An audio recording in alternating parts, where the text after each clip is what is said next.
मैं आपके अंदर बैठे परमात्मा को नमन करता हूं।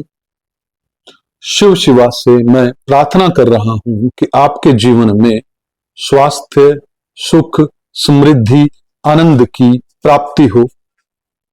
आइए शुरू करते हैं शिव पुराण की वायव्य संहिता की इस कथा को और जानने का प्रयास करते हैं कि ऋषि मुनि हमें इस कथा के माध्यम से क्या संदेश देना चाहते हैं। आज का टॉपिक है शिव पूजा की विशेष विधि तथा शिव भक्ति की महिमा। उपमन्यु कहते हैं कि हे यदुनंदन, दीपदान के बाद और नैवेद्य निवेदन से पहले आवरण पूजा करनी चाहिए तथा आरती का समय आने पर आवरण पूजा करे। वहां शिव या शिवा के प्रथम आवरण में ईशान से लेकर सदो जात पर्यंत तथा हृदय से लेकर अस्त पर्यंत का पूजन करें। ईशान में, पूर्व भाग में, दक्षिण में, उत्तर में, पश्चिम में, आग्नेय कोण में, ईशान कोण में, नृत्य कोण में, वायव्य कोण में और फिर ईशान कोण में, तत्पश्चात चारों दिशाओं में गर्भावरण तथा मंत्र संयात की पूजा बताई गई है। या हृदय से लेकर अस्त पर्यंत अंगों की पूजा करें। इनके ब्रह्मभाग में पूर्व दिशा में इंद्र का, दक्षिण दिशा में यम का, पश्चिम दिशा में वरुण का, उत्तर दिशा में कुबेर का, ईशान कोण में ईशान का, अग्नि कोण में अग्नि का, नैऋत्य कोण में नैऋत्य का, वायव्य कोण में वायु का, नैऋत्य और पश्चिम के बीच में अनंत या विष्णु का तथा ईशान और पूर्व के बीच में ब्रह्मा का पूजन करें। कमल के ब्रह्मा भाग से वज्र से लेकर कमल पर्यंत लोकेश्वरों के सुप्रसिद्ध आयुधों का पूर्वाधि दिशाओं में क्रम से पूजन करें। यह ध्यान करना चाहिए कि समस्त आवरण देवता सुख पूर्वक बैठकर महादेव और महादेवी की ओर दोनों हाथ जोड़कर देख रहे हैं।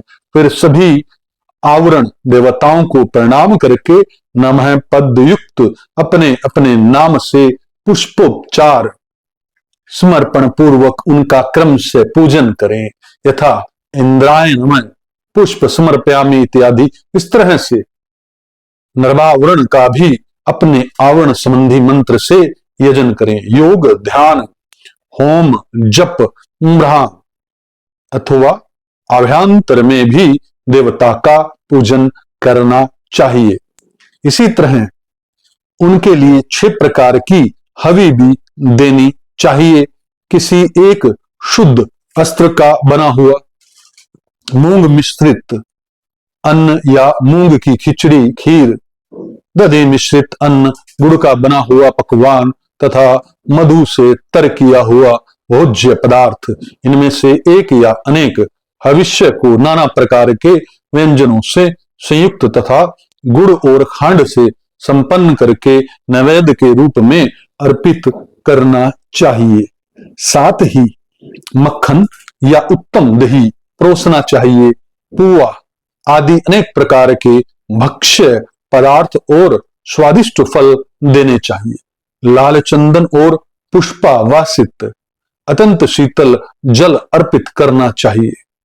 मुख शुद्धि के लिए मधुर इलायची के रस से युक्त सुपारी के टुकड़े, खैर आदि से युक्त सुनहरे रंग के पीले पान के पत्तों के बने हुए बीड़े, शिलाजीत का चूर्ण, सफेद चूना जो अधिक रूखा या दूषित न हो, कपूर, कंकोल, नूतन एवं सुंदर जायफल आदि अर्पित करने चाहिए।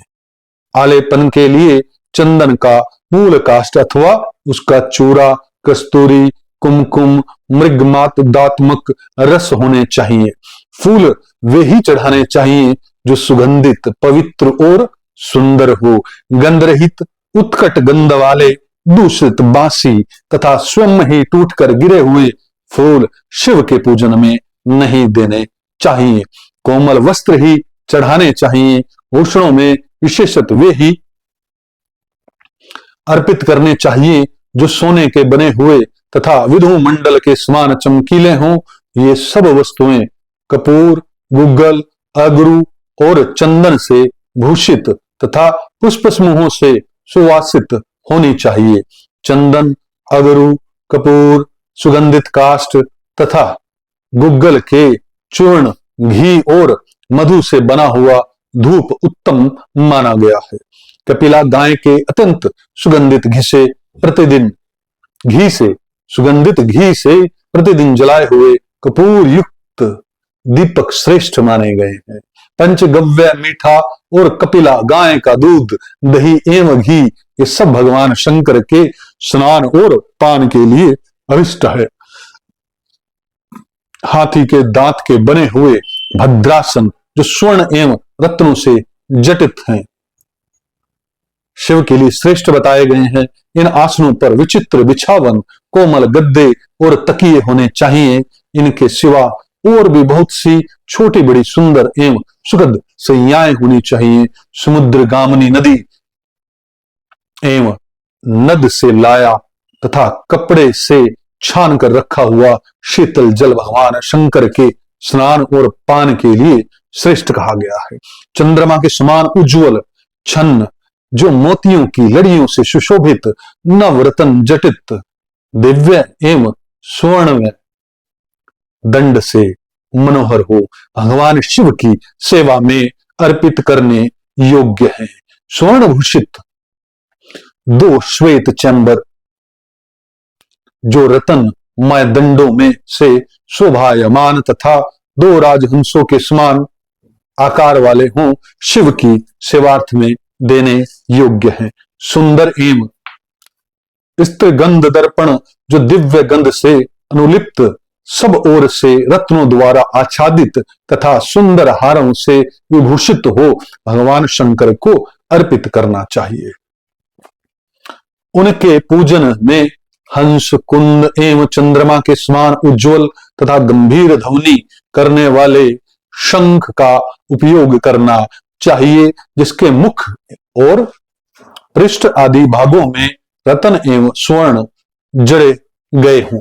शंख के सिवा नाना प्रकार की ध्वनि करने वाले सुंदर काहल वाद विशेष जो स्वर्ण निर्मित तथा मोतियों से अलंकृत हो बजाने चाहिए। इनके अतिरिक्त भेरी, मृदंग, मूरज, तिमिच्छ और अढ़ै आदि बाजे भी जो समुद्र की गर्जना के समान ध्वनि करने वाले हों, यत्न पूर्वक जुटाकर रखने चाहिए। पूजा के सभी पात्र और भांड भी स्वर्ण के ही बनवाएं। परमात्मा महेश्वर शिव का मंदिर राजमहल के समान बनवाना चाहिए, जो शिल्प शास्त्र में बताए हुए लक्षणों से युक्त हो।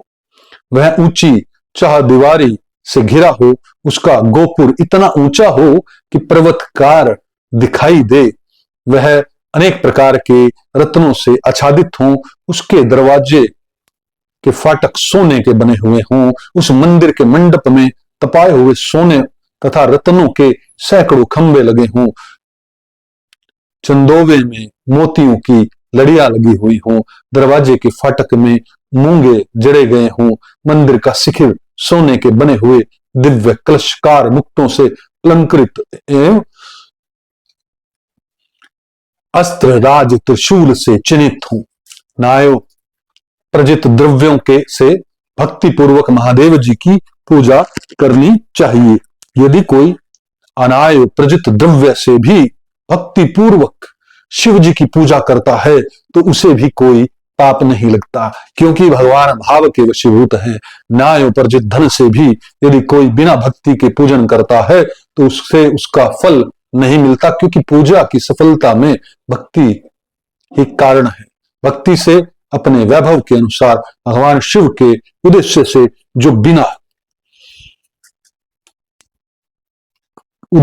जो कुछ किया जाए, वह थोड़ा हो या बहुत, करने वाला धनी हो या दरिद्र, दोनों का समान फल है। जिसके पास बहुत थोड़ा धन है, वह मानव भी भक्ति भाव से प्रेरित होकर भगवान शिव का पूजन कर सकता है, किंतु महावैभवशाली भी यदि भक्तिहीन है तो उसे शिव का पूजन नहीं करना चाहिए। शिव के प्रति भक्तिहीन पुरुष यदि अपना सर्वस्व भी दे डाले तो उससे वह शिव आराधना के फल का भागी नहीं होता, क्योंकि आराधना में भक्ति ही कारण है। शिव के प्रति भक्ति को छोड़कर कोई अत्यंत उग्र तपस्याओं और संपूर्ण महायज्ञों से भी दिव्य शिव धाम में नहीं जा सकता। अतः श्री कृष्ण सर्वत्र परमेश्वर शिव के आराधना में भक्ति का भी महत्व है। यह गुहा से गुहांतर की बात है, इसमें संदेह नहीं है। पाप के महासागर को पार करने के लिए भगवान शिव की भक्ति नौका के समान है। इसलिए जो भक्ति भाव से युक्त है उसे रजोगुण और तमोगुण क्या हानि हो सकती है।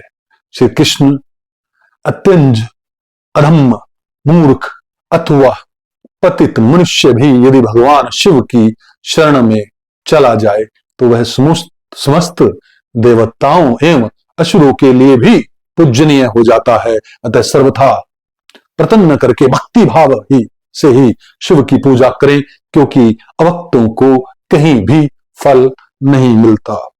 बहुत ही श्रेष्ठ बात इस कथा में कही गई है। के पास अरबों रुपया है, आप अरबों रुपया धन चढ़ा देते हैं, कोई मंदिर बना देते हैं, परंतु अगर उसके अंदर शिव के प्रति समर्पित भाव नहीं है तो उसका फल ना आना निश्चित है। वहीं अगर कोई दरिद्र, इसको हम कहते हैं कि middle class, upper middle class और लोअर मिडिल क्लास, और जिसको हम कहते हैं कि गरीब, वो व्यक्ति अगर मिट्टी का शिवलिंग भी बनाकर, मिट्टी सर्वथा पृथ्वी में कहीं से भी मुफ्त मिल जाती है, शिवलिंग बनाकर भाव भोर से कोई पत्ते भी चढ़ा दे, कोई भी फूल चढ़ा दे, कहीं से जल भी चढ़ा दे उसके ऊपर, लेकिन उसके अंदर शिव के प्रति अटूट भाव है तो वही फल प्राप्त होगा उसे, जो करोड़ों अरबों रुपया लगाकर भी एक दिव्य मंदिर बनवाए, सेम फल। ये बताया गया है, ये बहुत गहरी बात कही गई है। भक्ति बिना भगवान प्रसन्न कैसे होंगे? भक्ति बिना शिव हो, श्री विष्णु हो, देवी दुर्गा हो, कोई भी नाम लीजिए आप, पूर्ण विश्वास से, भक्ति से, अटूट भक्ति से भरकर जब आप शिव को पुकारेंगे तो आपके अंदर ही सब व्यवस्थाएं हैं। आपके अंदर बैठे परमात्मा को मैं नमन करता हूं और शिव शिवा से पुनः प्रार्थना करता हूं कि आपके ऊपर सदैव सुख की, प्रेम की, आनंद की, समृद्धि की, उत्सव की चादर उनके आशीर्वाद के रूप में सदैव बनी रहे। ओम तत्सत, ओम तत्सत, ओम तत्सत।